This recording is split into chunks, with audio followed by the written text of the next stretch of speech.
Hello and welcome back to the channel. Today we're doing episode 3 of My Wife Picks a Criterion. This is a new feature that we have on the channel now where my wife Jessi, who's here with us today. That's right, hello. Will go to my Criterion shelf, and I've got over 250 titles, Criterion releases, and pick a movie. Some of these movies I've seen, some of them I have not seen. And so the other thing I should say, too, at the beginning is all the movies that we talk about in the series, we are going to spoil it. So if you see the thumbnail and you see the movie and you haven't seen it, you can always watch the movie and come back to the discussion that we're going to have. And so we're going to talk about a film in detail. That's really what these episodes are all about. And today we're going to talk about a movie that I've been looking forward to seeing for a long time, Portrait of a Lady on Fire, which is Criterion spine number 1034 from 2019. It's 120 minutes. It's directed by Celine Sciamma, and I hadn't seen this film. I picked it up last year. In fact, a lot of people were talking about it online, and I hadn't seen it. And so we're going to talk about this in detail today, again today, and again we're going to spoil it. So if you haven't seen the movie, watch the movie and come back to this video. Or this audio, because this is basically a kind of a podcast format. So, Portrait of a Lady on Fire. What'd you think? I think we're going to talk about the movie in general. We're not necessarily going to go through the plot, unless you want me to read. I guess I can read. I'm just going to read a little bit of the back before we get started here, right? I'm just going to read the first line. Passion brews quietly between an artist and her subject until together they create a space in which it can briefly flourish. Yeah. That's the first sentence. I think that pretty accurately describes the movie. But what did you think about the movie? I really liked it. I had seen stills from the film just online, people posting things that they had seen, and I really was interested in the colors and how I think the film itself looks like a painting. I think that the way the pacing is, I guess we should say the film is in French with English subtitles, but as someone who doesn't frequent films in languages other than English, I found it very easy to follow. There isn't a lot of dialogue, and when they do talk, the exchanges are pretty short, so it was easy to follow, and it was easy to really get into. My notes said that it's like the viewer gets to watch the actors like the artist who's watching the person they're supposed to be painting. So I really liked that angle where I felt like I could really observe what was happening, and I didn't have to worry so much about following plot because it is a very kind of small, contained story, and there wasn't a lot of dialogue for me to have to follow. Yeah, I think it's a good mix also between, I'm glad you mentioned, from the beginning, right? It's a stunningly beautiful movie. Yeah. The way it was filmed is just absolutely beautiful. The colors, as you mentioned before, I should say it's an 18th century romance from the back cover too. So, that's the time period that they're in. And, I guess we can really get into talking about the colors, but the Marianne, the painter, is pretty much dressed a lot of times in kind of a red color or almost like a fire color, I thought there's as we get into talking about this too, there's the elements of fire and ice, I felt like too. Heloise, who she's painting, most of the time she has blue or green on. Yeah. And Marianne has kind of red or orange or those types of kind of fall colors, if you will. And I felt like it was sort of kind of fire and ice. I really like the images. Marianne basically comes to this island to paint Heloise, and she comes on a boat, so there's all blue, and the ocean is blue and everything, and she comes to this island, and they're in this big house or castle. I don't know if it's a castle or not, but it's a huge house. Yeah, I don't think we ever see the house from the outside. Not really. It's I'm not sure we do. The doors, but I don't think we got like a whole perspective. We don't see the whole land they're on. We don't see the whole house they're living in. We don't even see all the rooms of the home. There's only a few places they go. Yeah.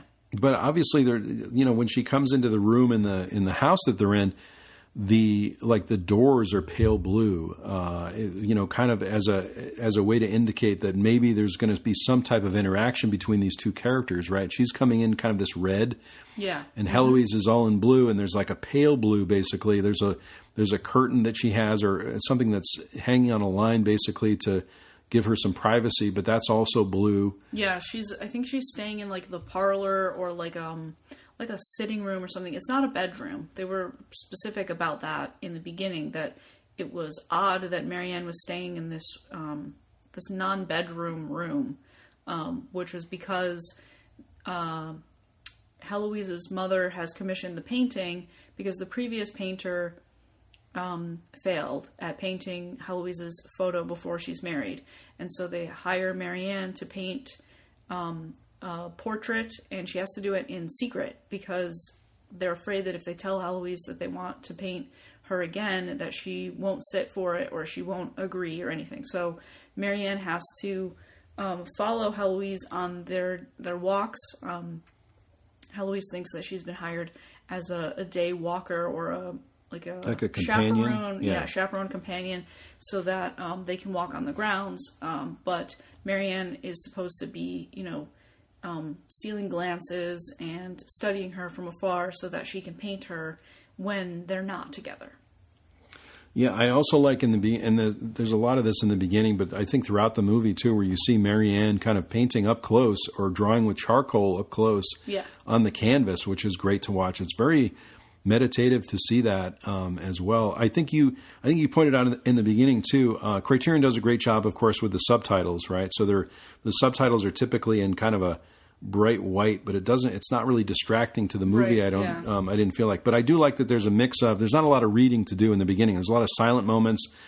So you sort of feel like you're being drawn into these paintings and these landscapes and things like that. But I love the close-up shots of her painting or kind of outlining something in charcoal or getting her paints ready and things like that. It's all kind of filled with this amazing color, which I think is really great. So, that's one of the first things I was drawn to. I think not only the quality of the movie, but just the immersion in this world of color, right? Yeah. So you're really drawn to it, and it's really mesmerizing in some cases. So I really feel like that was the first part of the movie that I thought, this is really great. And I think you and I were, correct me if I'm wrong, but you and I are pretty drawn into this film from the beginning. I think we knew within the first 10 minutes we're going to like this movie. Yeah, I think partly because it's really clear and beautiful and like high quality, high definition. But then we've been drawn to, for whatever reason, films about art, and this, especially when she was drawing with charcoal in the beginning. She's drawing on canvas with charcoal, and she would use her her pinky finger to wipe the charcoal off the canvas. And that reminded me of in the Art Life, the first film we watched together, that David Lynch is using a piece of paper with water and charcoal, and he's swiping the color off of the page here and there. And it was very much the same. I don't have a background in art at all. I'm not very skilled as a painter or someone who draws or anything. So I didn't even know that you could wipe charcoal off canvas. I didn't realize that it's as temporary as it is. So it was very interesting seeing how her paintings take shape, how she would kind of use what she was looking at in the canvas as a way to kind of, she would add little shades of color to get the suggestion of a face or the suggestion of the dress. And then eventually she would blend those things and build those things to be something else. And I guess I'm a very analytical, literal person. And so I, having not watched any artists, didn't realize the process of building a painting. I thought that you kind of just outline it and then fill it in and then add detail. And so it was really interesting to see how she builds from what we're seeing, because you see what she's painting and then the person or object she's painting, and then the canvas that she's working on, and just seeing how those things kind of work together to eventually become the painting was really interesting. Yeah, I think the act of I'm not a good painter either, or someone who draws, but I feel like the act of painting, the act of creating, is maybe so much of a slower process at this point, the 18th century, right? We're so used to taking photographs really rapidly, but you realize if they want to capture a moment, they've got to paint it here, right? There's no cell phones, there's no there's no other photography, right? There's nothing like that here. So anything you want to capture, you've got to paint it, draw it, or create some other kind of art form to represent that. So I feel like that part of the movie made, at least me anyway, kind of slowed it. I think it makes us kind of slow down and think about life a little bit differently.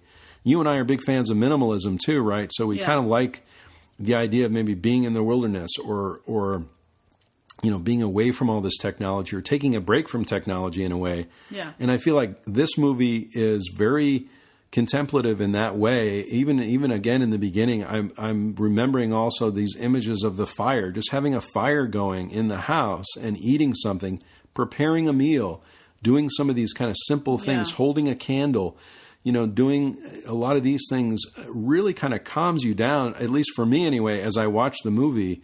It really kind of gets you into this state where you're really, really super focused on what's happening, right? You're not distracted by someone getting a phone call or something else. You know what I mean? Right, it's a very simple kind of life, which I think for me anyway, and we've talked about this a lot, I'm very attracted to that. And I think you are too, right? That kind of simple life in some ways, or at least to abandon our social media and kind of take a break and really think about what we're doing, which I think this movie, shows you how to do.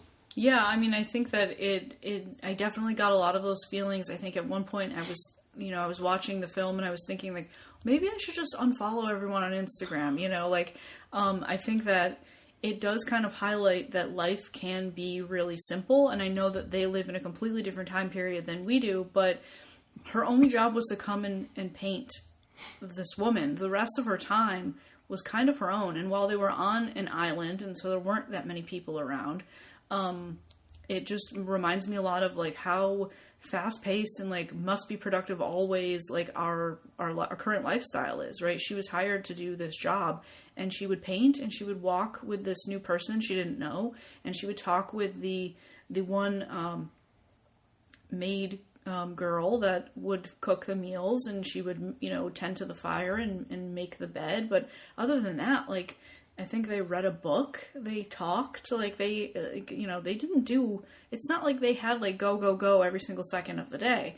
And I think that is kind of interesting, given maybe how fast paced, like I guess you don't realize how fast paced your own life is, until you look at like, well, they had like 2 things they had to do for the day, and that was it. Yeah, and they went to the beach. I mean, that was fun too. They got outside. They were outside quite a bit. I mean, yeah. There's one scene that I'm remembering too, where you see kind of a field of grass, and you really don't see anything else, and then all 3 women pop up in the field of grass, which I thought was really interesting to see. Yeah. I mean, it was kind of a funny moment too. The movie can get kind of intense. We should say too that Heloise is supposed to get married, so this is supposed to be a marriage portrait for her, right? Yeah. And she's been a little, as you were explaining in the beginning, she didn't really want to have her painting done, right? And so, they show one of the older paintings when it's just the dress basically that she's in, but no head, because she refused to, sit for the painting. And so I think, in the beginning of this movie too, you really see the connection between human beings as well, right? Because to me anyway, when the 2 characters are first introduced, you can see that there's some chemistry between them already. Yeah. At least there's some beginnings of it, that Heloise is at least open to walking with Marianne, and they kind of develop a friendship in the beginning and some kind of kinship, and also, to me, some chemistry where, as we'll see as we talk about later into the movie, really becomes just a brief romance, right? Is what really happens in the movie. But at least at these beginning stages, there's a lot of, the director is kind of teasing these moments a little bit. You can, as an audience member, at least I could feel the chemistry between them, and they get kind of close to some level of intimacy, but nothing happens in the beginning. And you and I were talking about this too. We were wondering, is this going to pay off? Are they gonna be together in some way? And as we find out later, yes, they are. And of course, we'll get into that as well. But and I think so. In the beginning, it's very much about the fact that this portrait needs to be made, that she's supposed to get married, and the other element is that Heloise had a sister who was supposed to get married, and the sister died, and we don't know if the sister died because she fell off the cliff or if she jumped off the cliff. And so there's this whole angle early on where Marianne is supposed to be there to walk with Heloise, to be a companion, but also to like keep her alive in a sense, to make sure that she's not feeling how her sister was feeling about marriage and about being married to a stranger. I don't think Heloise has even met the man. She just knows there is a man, and she's supposed to go be with him. And Marianne quickly discovers that Heloise is not sad. She's angry. And she's more angry about the fact that she's supposed to get married to this man. And that's all her life is supposed to be, is being married to this man that she doesn't even know. And so I think there's kind of a turning point in the film where Marianne finishes the painting for the first time. And everyone kind of agrees that it doesn't look like her enough to be the painting. But the mother, it seems like, is like, oh, well, I guess it's good enough, whatever. And Marianne ruins the painting on purpose so she can paint it again. And then the kind of the second half, or I guess 2/3 of the film, is that Marianne needs to paint the painting again. The mother has to leave. And so they have 6 days where it's Marianne, Heloise, and does she ever get a name? The younger house servant maid person are alone for essentially a week together. Yeah, and I think that part is interesting as well. I was going to say that I really don't know a lot about art or sculpture at all, but I think you and I in the movie, we felt like we were sort of art critics in a way. At least I did. Where when she did that first painting, I even said as soon as the painting came up on the screen, I said that doesn't even look like her, and which was of course, So I think. Whether Marianne did that on purpose or not, so she could stay longer, which is kind of, talked about a little bit in the movie. Yeah. That seems to be the reason why she wanted to spend more time as kind of this blossoming, friendship and romance continued. I think that was the reason too, because when they get to the second painting, it looks a lot more like her. Like they've really spent some time together and really know each other a little bit, better. So, yeah, I mean, I guess we can talk a little bit about the romance part of it, right? Because I think, was it 2/3 of the way into the movie? They're on the beach basically, and Marianne goes up to Heloise and they eventually kiss, right? So that's the first time. I don't know if I'm jumping ahead here a little bit, but they are on the beach and she's kind of like in a cove. Yeah. So that's the first time they kiss, and I think as an audience member, you're like, oh, this is great. The story's paying off. This is going where I would expect it to go, because there's many, many moments in the movie where you expect that to happen and it just doesn't, right? Right. Yeah. I had, early on I had written down that they had all the pieces of a romantic comedy, but it wasn't a comedy at all, right? And so we were watching the film and I was thinking like, oh, this is a total rom-com setup for, in a different genre where this person is hired to paint the person in secret, and the other person is supposed to get married. These people are never supposed to fall in love. They're all supposed to keep, they're only supposed to come together for this brief moment, and then they start to fall in love, and then they find out that they're painting them in secret, and they would be so angry, and that would push them apart, and that's totally not what happens here at all. But it was just interesting that all of these pieces could tell so many different stories, where Marianne just comes out. She, before they show the first painting, right, she says, before she sees it, I want to tell her myself that I painted it, that what I was doing, why I'm here, and I want to show her the painting myself.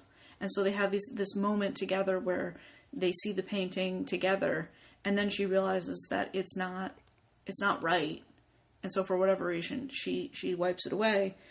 And then later on, when it's just the three girls in the house, I wrote down girl gang vibes, because it was very like, kind of like witchcraft films, or like best pals, like neighborhood best pals. Like these girls just fit together. They just really get along together. They support each other almost like sisters. They spend a lot of time together.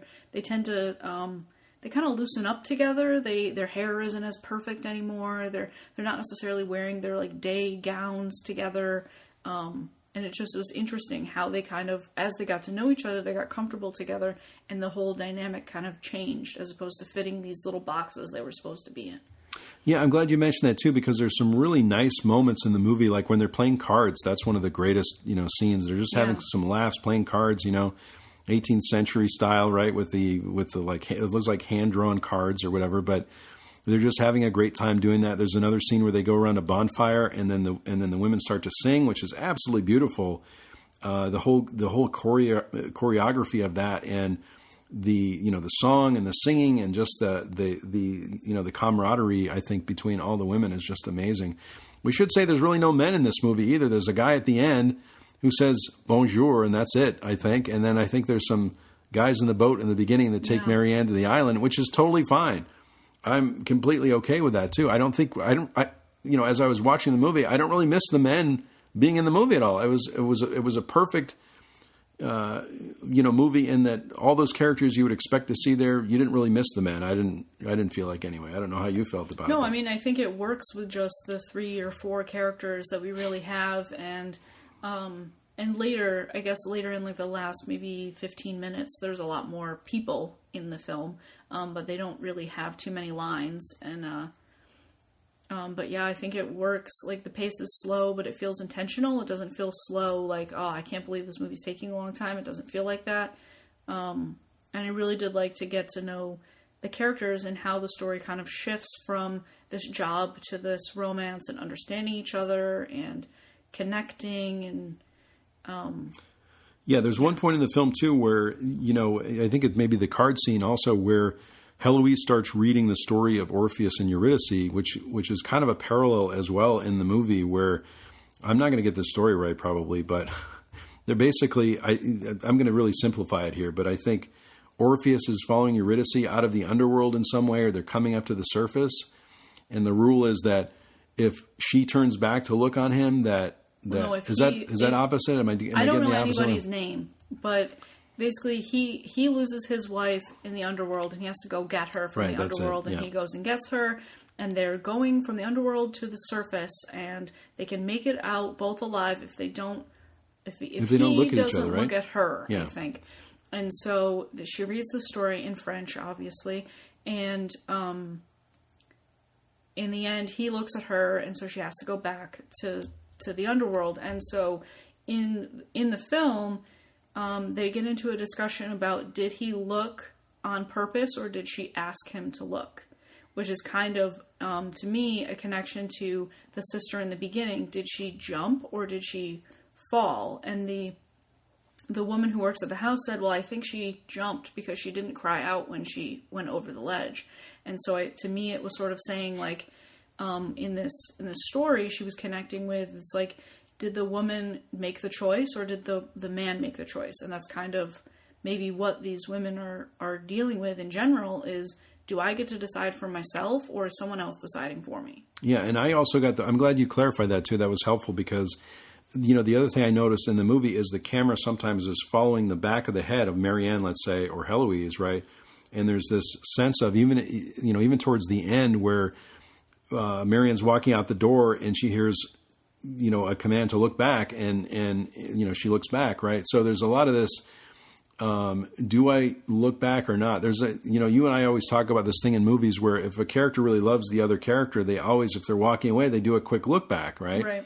And that's the thing in movies, I think. If you can think of a movie where that happens, let us know in the comments as well, right? But I feel like I see this a lot in movies, and that's how you really know that one character's in love with the other, is that they look back, right? So I think that's a cool part of the story, and I'm glad that they kind of drew that parallel as well because of the way this particular relationship, this what becomes a very intimate relationship, works out, right? It's a very tragic thing, right? Because she's going to go off and get married, and Marianne's going to go back to where she's at. She's teaching a painting class in the beginning of the movie, which she does near the end as well. And, the other thing I wanted to mention too is one of the things I love about movies in general is close-ups. And there's a lot of great close-ups in this movie, and it's absolutely beautiful close-ups on these women. And one of the ones is, when Heloise and Marianne are together, they're looking out at the ocean on the beach, and one of them kind of turns and you can see the other's face, right? So they're kind of like they're melding together. Yeah, they're kind of like in line. And it really reminded me of Ingmar Bergman's movie Persona, if you remember that one. Again, another situation where there's two women on an island. So I feel like it was a bit of a nod to that movie, at least that scene anyway. So if you've seen this movie before, let me know if you think that in the comments below, because I really felt a real connection to Bergman films. This movie is very poetic, just like a Bergman film would be as well. So anyway, I think we love this movie. I really loved it. I don't know if there's anything else we want to say about the movie, but I absolutely loved it. For me, anyway, it's a 4.5 out of 5. I know we're on this 5 scale thing. I have to agree that it's 4.5 out of 5. I was just thinking, a little bit more about how the story, in a way, it kind of pushes against like conventional storytelling for me. Like there were so many times that I was thinking, oh, this character could be so upset or so loud, and or this could be like when they were at the bonfire singing, that could have been so like blown up so much more. Like so many things could have been accented so much, and they weren't. And I think that it made it feel more real and more, we're more able to identify maybe with them because it wasn't built up any more than it needed to be, because it was just about these two people. But it, in like the romantic comedy or other romance movies or whatever, it's almost like they're like caricatures of how actual people, like go about being in a relationship. You could feel kind of that realness, which I really appreciated. And I'm not one for historical films, but I think that I really do appreciate when they're set in a time period, but it's not really about the time period. And so I liked that those pieces kind of came into play, but it wasn't like, oh, this is how women behave, or this is how, like, we never did see her get married. We never did see, how they dealt with the breakup essentially afterwards. It told the story it needed to tell, and then it moved on. Yeah, I think you and I generally have some trouble with period pieces, but I think if the world is immersive enough, we're totally okay with it. That's what I think, anyway. Yeah. I was just having to notice, since I read the first line of the description, I was going to read the last line because I feel like it kind of brings us all together. So the last line of the description on the back of the Blu-ray is, charged with a yearning that almost transcends time and space, Portrait of a Lady on Fire mines the emotional and artistic possibilities that emerge when women can freely live together and see one another in a world without men. Yeah. So I thought that was kind of interesting too. You and I talked about the fact that there's all women for the most part in this movie, and yeah. I think it's not only women, but they're living a life that is so free that you almost yearn for it as well as an audience member, because as we mentioned in the beginning, we want to go back to a time when we can simply build a fire, do things very intentionally, and live moment by moment. And that's a very attractive idea, especially in today's world. So, yeah. And I think that's why, thinking again of like that like girl gang idea, like the power of women coming together, which is why I think sometimes in stories like where they're witches or something, like where it's like, well, too many women are together, they're dangerous.